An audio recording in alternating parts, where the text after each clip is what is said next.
Assalamualaikum warahmatullahi wabarakatuh. Ya teman-teman, selamat datang di Juragan Listrik. Perkenalkan, saya Riri, founder dari juraganlistrik.com, praktisi distribusi offline dan juga online yang sudah beroperasi bertahun-tahun. Tidak lupa saya ucapkan terima kasih banyak untuk teman-teman semua yang sudah rela bergabung dan mempercayakan kepada kami untuk bergabung menjadi mitra Juragan Listrik. Seperti yang sudah saya ungkapkan di depan, bahwasanya kali ini saya akan menginformasikan secara detail, sedetil-detilnya tentang industri toko listrik dari A sampai Z. Dan tentunya strategi-strategi yang berhasil ini akan kita ungkap semua. Tanpa berlama-lama, kita langsung saja menuju ke videonya berikut ini. Oke teman-teman, kita langsung menuju ke slide yang pertama. Ini adalah pengenalan toko listrik. Jadi ilustrasinya adalah seperti ini. Jadi dari pabrikan, distributor itu kita kirim ke toko. Nah, ini adalah toko offline, toko listrik offline. Kita masuk ke slide yang nomor 2. Kalau tadi sudah ada gambaran bagaimana toko listrik secara fisik, ini kita bahas tentang fundamental dari toko listrik. Di sini ada 5 poin, yaitu yang pertama kita bahas saja, ini toko listrik adalah toko offline. Jadi benar-benar toko yang memiliki bentuk fisik toko.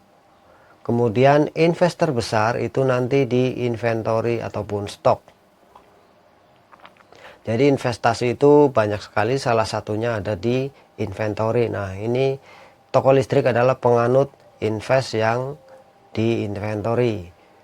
Kemudian yang nomor 2 ini adalah barang kebutuhan. Jadi sifat barang yang dijual di toko listrik merupakan barang kebutuhan. Jadi orang akan beli ketika pas butuh saja. Nah, ini ada keterangannya, tidak cocok marketplace. Ini karena apa? Karena data yang kita himpun itu sebanyak-banyaknya penjualan di marketplace itu tetap berkisar di antara 5-7% sampai hari ini. Jadi terbesar tetap penjualan itu terdongkrak dari toko-toko offline. Itu karena sifatnya yang merupakan barang kebutuhan. Jadi orang beli pas butuh saja. Oleh karenanya mereka akan cari tempat yang terdekat, toko listrik yang terdekat. Kemudian yang nomor 3 ini adalah target marketnya itu lokal. Nah, ini dekat dengan konsumen. Jadi semakin dekat kita dengan konsumen, maka peluang laku itu akan lebih besar dan peluang untuk berjalan secara jangka panjang itu juga semakin besar. Kemudian yang nomor 4 yaitu high margin.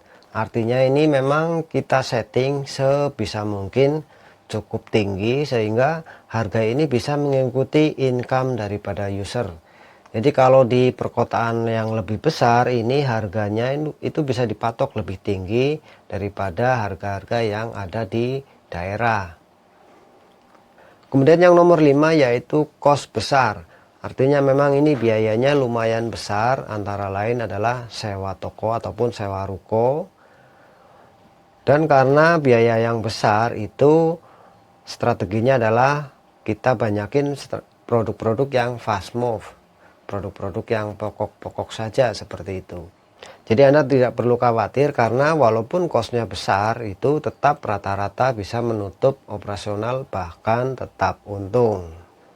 Kita masuk ke slide yang ketiga yaitu ideal stock. Berapa sih ideal stock untuk sebuah toko listrik yang bisa dikatakan bisa mengcover kebutuhan yang ada ataupun bisa berkembang dalam jangka panjang.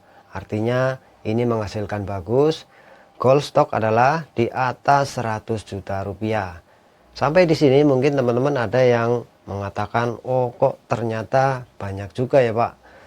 Nah, ini Anda tidak perlu khawatir juga karena bisa start dari angka mungkin hanya puluhan juta rupiah, tetapi goal stocknya tetap Anda mengacu ke angka di atas 100 juta. Ini kalau Anda ingin cepat berkembang dan juga ingin lebih optimal dalam sisi keuntungan. Kita masuk ke slide yang nomor 4 yaitu strategi mencapai goal stock.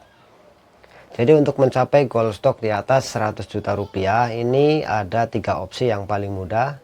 Yang pertama ini adalah dari tabungan. Jadi Anda menyisihkan income per bulan untuk membeli stok barang. Contohnya Anda misalnya bisa menyisihkan 2 juta rupiah per bulan, ya sudah pakai itu untuk membeli stok setiap bulan, dan Anda harus komitmen, Anda harus konsisten seperti itu agar goal stok ini cepat tercapai. Kemudian cara yang kedua adalah dengan kredit bank. Anda mengajukan pinjaman ke bank untuk tambah modal ataupun memulai usaha toko listrik. Untuk cara yang kedua ini memang banyak sekali pro dan kontra, tetapi saya ingin menyikapinya secara positif. UKM ini adalah salah satu usaha yang memang sangat sulit untuk mendapatkan pendanaan dari siapapun. Makanya kredit bank ini adalah alternatif yang terbaik dan juga tercepat. Jadi Anda jangan selalu berpikir negatifnya kalau Anda ini ingin maju.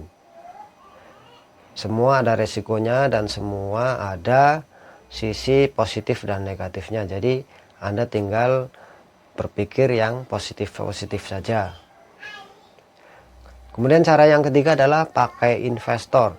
Jadi Anda bisa menggunakan uang dari investor, misalnya saja investor dari kerabat terdekat ataupun keluarga ataupun mungkin teman dan lain sebagainya. Tetapi untuk cara yang ketiga ini sangatlah susah. Karena apa? Karena Anda belum memiliki kredibilitas sebagai seorang pengusaha yang handal, yang bisa dipercaya. Makanya opsi yang kedua ini paling banyak diambil. Kita masuk ke slide yang selanjutnya, yaitu gambaran sell out versus stok barang. Jadi margin yang di setting di sini adalah ketemu angka rata-rata 30%. Ini strateginya itu lain lagi, nanti dibahas di sesi yang selanjutnya. Gambaran stok misalnya saja 100 juta rupiah, kemudian omset ini mungkin 30% dari stok. Jadi gambaran margin di sini didapatkan angka omsetnya itu 33 jutaan, kemudian marginnya ketemu di angka 9,9 juta rupiah. Nah, ini apabila Anda memiliki stok barang 100 juta dan kemudian omsetnya itu 30%.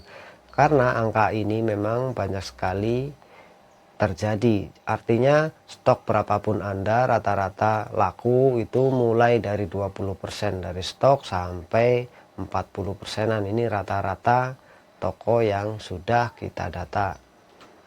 Kemudian slide selanjutnya adalah detail gambaran sell out toko. Jadi misalnya pembelian per user berdasarkan harga rata-rata produk itu di angka 50.000. Berarti untuk mencapai omset 1 juta rupiah Anda hanya butuh 20 orang per hari dari jam buka sampai jam tutup. Ini artinya memang peluangnya masih sangat-sangat besar terbuka. Makanya Anda harus betul-betul terjun dan totalitas untuk mengurus toko listrik.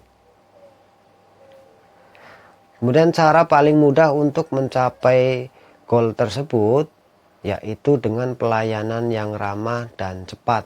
Ini akan sangat mudah mendatangkan pelanggan baru dan menjadikan pelanggan lama itu menjadi loyal.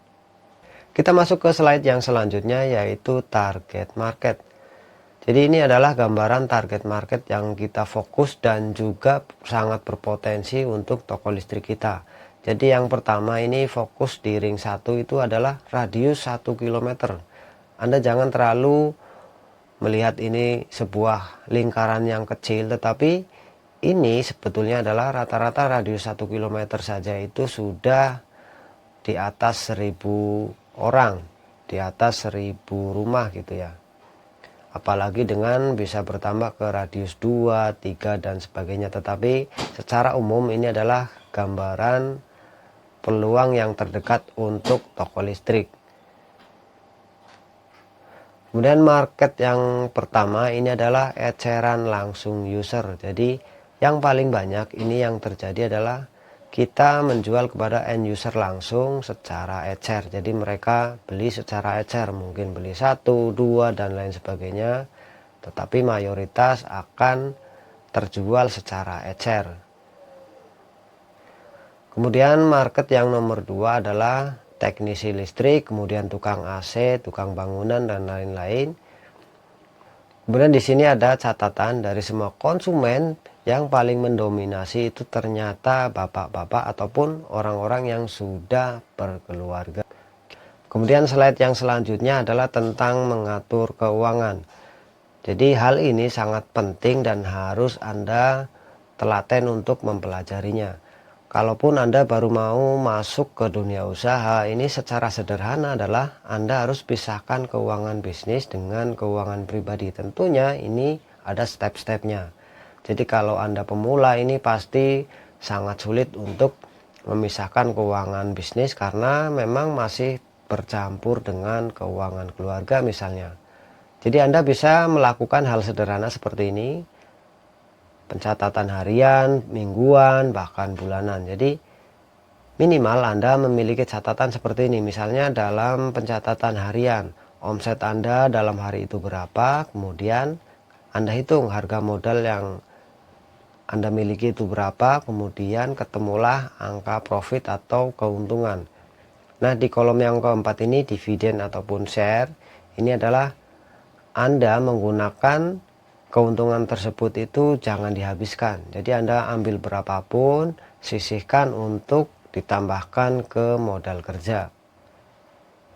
Kemudian untuk kolom mingguan dan bulanan ini hanya untuk lebih membiasakan Anda sehingga ke depan ini Anda akan lebih mahir di sini. Jadi misalnya di sini awal-awal Anda dalam satu minggu Anda ambil 500.000, dalam satu bulan Anda ambil 3 juta. Nah, semakin berjalannya waktu itu biasanya angka-angka di sini akan bisa mengecil dengan otomatis.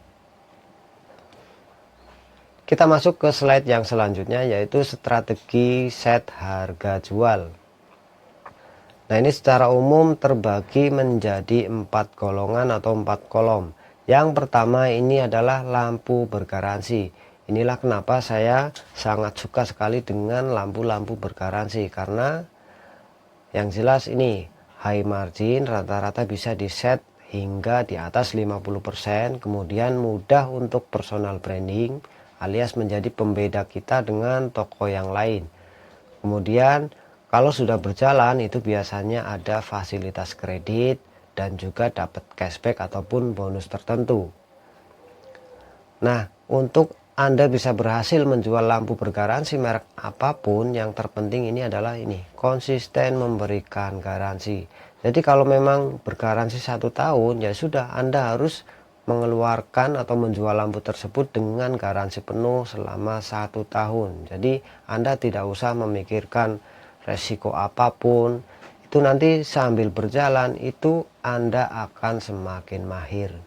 Intinya konsistenlah dalam memberikan garansi secara penuh. Ini adalah kunci utama untuk Anda bisa menjual lampu bergaransi, dan walaupun dengan merek yang sangat baru. Kemudian di kolom yang kedua adalah lampu branded. Ini yang paling mudah, ini kita pakai lampu merek Philips. Dan lampu Philips ini juga kita harus lebih pilih-pilih, kita pakai yang Philips LED saja dan juga dengan seri yang MyCare alias dus ungu. Secara margin ini berkategori low margin karena kita tidak bisa set dengan harga yang terlampau tinggi karena memang banyak sekali yang sudah menjualnya. Kita lanjut ke slide yang selanjutnya, yaitu strategi bagaimana caranya kita mengembangkan toko. Secara umum kita memakai 2 cara, yaitu strategi secara online dan juga strategi secara offline. Untuk strategi online kita akan melakukan personal branding toko dengan menggunakan kekuatan media sosial seperti Facebook, Instagram, TikTok, dan juga YouTube. Ini Anda harus pilih salah satu dan kemudian Anda tekuni posting konten setiap hari di salah satu media sosial tersebut. Jadi silakan Anda, apa yang Anda nyaman, apa yang Anda sukai, dan mungkin apa yang Anda kuasai. Kalau empat-empatnya ini belum dikuasai, maka pilih salah satu untuk Anda pelajari secepat-cepatnya. Kemudian secara offline, strategi secara offline ini kita akan memakai sebar brosur layaknya Alfamart ataupun Indomaret yang mereka itu belusukan ke rumah-rumah warga setempat, warga sekitar untuk membagikan brosur. Dan ini cocoknya itu kalau stok Anda langsung di atas 50 juta, karena kemungkinan besar orang mencari apa itu Anda minimal sudah ada. Tetapi kalau stok di bawah 50 juta ini sebaiknya jangan, karena nanti takut pelanggan akan kecewa karena belum tersedianya kelengkapan di toko Anda. Kemudian sebagai catatan, kalau Anda start dengan stok minimum, yaitu seperti yang sudah saya bilang di bawah 50 juta, mungkin 20 juta, 25 jutaan, Anda cukup memakai media sosial. Kita lanjut ke strategi personal branding toko. Jadi ini lebih teknis, lebih spesial ke arah media sosial. Ini ada Facebook, Instagram, YouTube.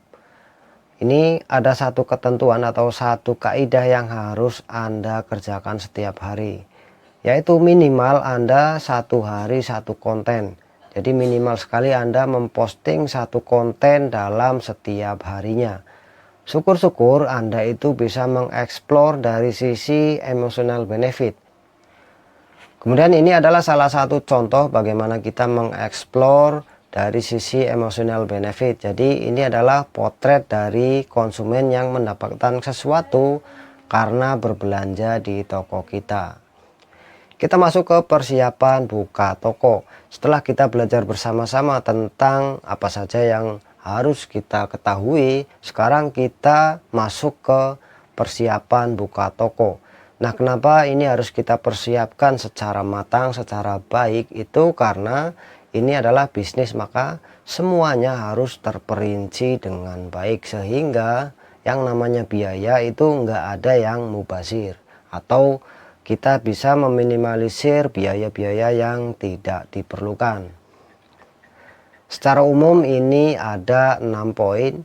Yang pertama adalah cek ketersediaan budget Anda. Jadi Anda memiliki budget berapa, Anda silakan gelar semuanya, Anda tulis satu persatu dari poin ini. Kemudian yang nomor 2 ini adalah menentukan lokasi di mana Anda akan buka toko. Dari mulai tempat, kemudian harga ruko dan lain sebagainya, ini Anda tentukan dulu. Kemudian poin yang nomor 3 yaitu Anda menentukan daftar tools yang akan Anda gunakan. Jadi mulai dari etalase, rak display, rak kabel, rak-rak lainnya, Anda tulis semua, termasuk mungkin kalau Anda membutuhkan unit komputer ataupun laptop. Kemudian poin yang nomor 4 yaitu menentukan layanan. Jadi Anda mau hanya di tempat saja atau mungkin Anda bisa melayani COD dan lain-lainnya. Ini Anda harus tentukan dulu, Anda rencanakan dulu.